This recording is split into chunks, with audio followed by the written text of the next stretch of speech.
Hello everyone! Welcome back to my channel. Thank you so much for clicking on today's video and I hope you're having a wonderful day so far. So for today's video, I'm going to be giving you guys tips on how to save money on a low income. At the very start of the pandemic, I made a video similar to this one. I wanted to find a way to give back and help out the people that were losing their jobs or being let go because of coronavirus. And because 2020 has been such a crazy year and so many of us are still feeling the effects, I really wanted to make another video to help you guys save extra money if you are on a low income right now. And even if you're not on a low income, but you're really trying hard to meet those financial goals, whether it be paying off debt like I am, maybe you're working on saving up for a house or a wedding, some type of big purchase like that, hopefully this video will help you get closer to your goals and save extra money, no matter if you're on a low income or if you're just trying really hard to save. The first thing that I want to say about saving money before we get into the tips is that it's really hard to save money without a little bit of sacrifice. And I think everybody has to make sacrifices in their life in one way or another, but that doesn't mean that you should feel bad for yourself or you should feel like you're missing out on life because you have to make these sacrifices in order to save. If anything, you should be feeling really proud of yourself because you're motivated enough to make these sacrifices so that you can get closer to your goals. I think a lot of times when we're on a journey to either pay off debt or make a really big purchase in our life, we end up feeling sorry for ourselves or like something is missing because we're not able to go out and spend money on the things that we see other people spending money on. But life is difficult, life requires a lot of different challenges, and in the end, you're gonna feel so good about yourself that you were motivated and dedicated enough to actually reach those goals in your life. It's not a bad thing that you're disciplining yourself and you're trying really hard to reach the things that are gonna ultimately make you super happy in the long run. I think the sooner that we can accept that our finances and our life in general is all about balance, the sooner that we can feel at peace with the fact that we do have to sacrifice some things in life in order to save and reach our goals. So how often do you do those quick grocery store runs for one item, but you end up coming out of the store with maybe 10 or 15 items that you didn't anticipate spending money on, and a $5 grocery store run then turned into a $50 grocery store run?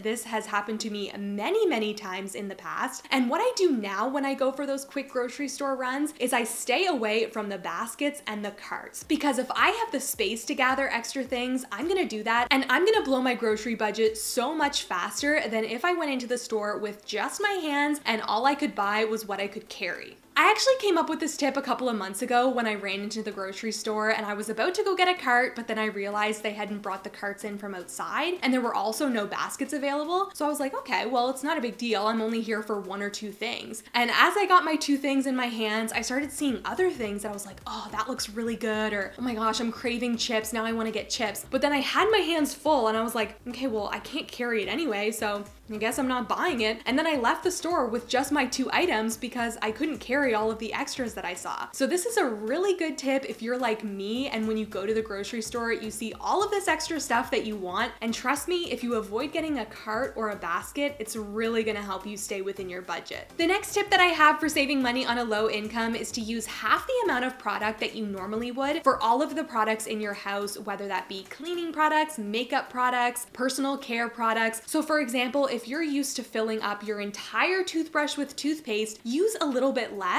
and this will make your toothpaste last so much longer. The same goes for shampoo, conditioner, face cleanser. Use a little bit less and it will go so much further. A little life hack that I have if you're trying to save on product that comes in a pump container is to wrap an elastic around that pump so that when you push down, you're only getting so much of the product because the pump can only go down so far, and this will save you a lot of product and money in the long run.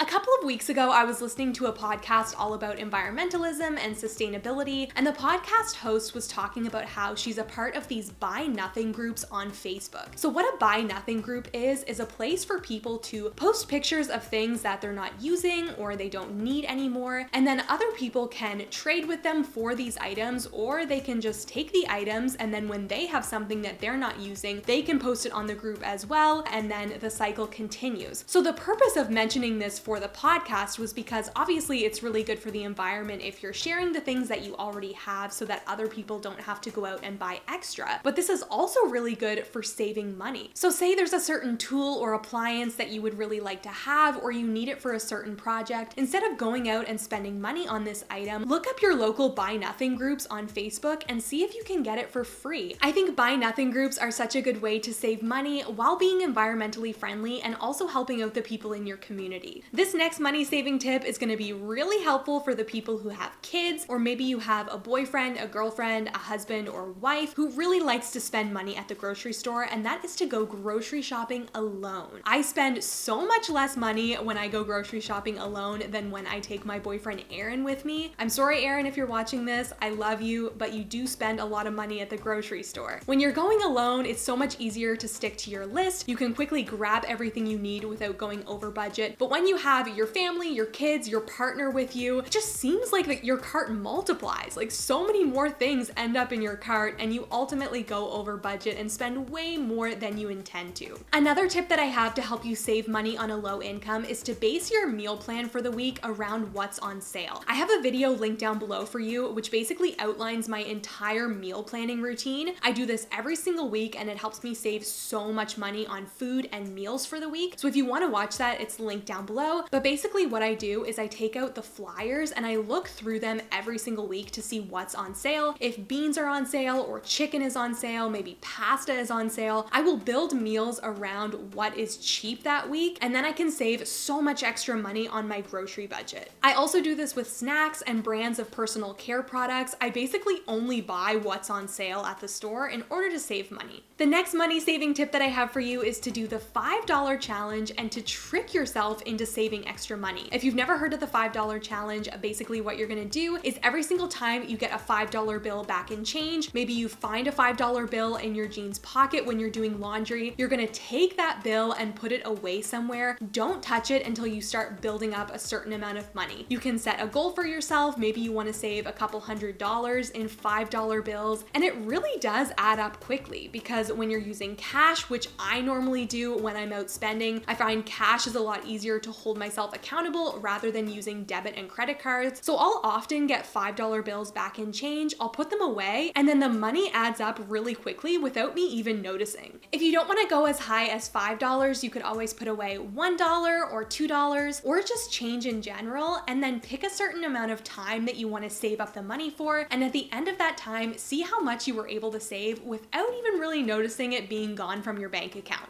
Another really good tip that I want to share with you guys that I use all the time is to visit store websites before you actually go out to their store, because most of the time they'll either have a survey or an email sign up or just a free coupon on the website that you can download in order to save money when you go out to the store. I'll also make sure to check my emails for the stores that I've signed up for their email promotions in the past. That way I can see if they've sent out any coupons through email. And another thing that you can do is to check your previous receipts, because most of the time on the bottom there will be a little survey that you can fill out in order to get, say, like 10 or 15% off of your next purchase. This next tip probably saved me like $60 in the last week, and that is to DIY things that you would normally pay other people to do for you. So my car has a push start, and the only way to start the car is to have the little remote that locks and unlocks the car in the car when you're trying to start it or drive it. But now the battery in that remote is dead, and I didn't know how to change it because it's so tricky to like open it, and I figured that I was just gonna have to call Mazda, get them to do it for me. It was probably gonna be like $60, maybe even more, because car places are so expensive. So I was getting ready to spend that expense in order to replace the battery in that remote, but I just happened to Google how to replace the car battery in a Mazda 3 key, and it immediately brought me to this YouTube video that showed me exactly how to do it myself. It was so easy, and I literally saved myself so much money. I felt very proud of myself, and I knew I had to include that tip in this video. If you can learn how to cut your own hair, do your own nails, or do repairs around your home, you're gonna end up saving yourself so much money. And these skills are really helpful when you're on a tight budget and a low income. All right, everyone, so that is it for today's video. I really hope it's gonna help you save extra money, whether you're on a low income, you're trying to pay off debt, or you're trying to save up for a really big purchase in your life. If you did like this video, don't forget to give it a big thumbs up, and also hit the red subscribe button if you're new. Down below, I have my Facebook page, Facebook group, Twitter, Instagram, all of that stuff, as well as my meal planning routine. And I will see you guys in my next video. Bye!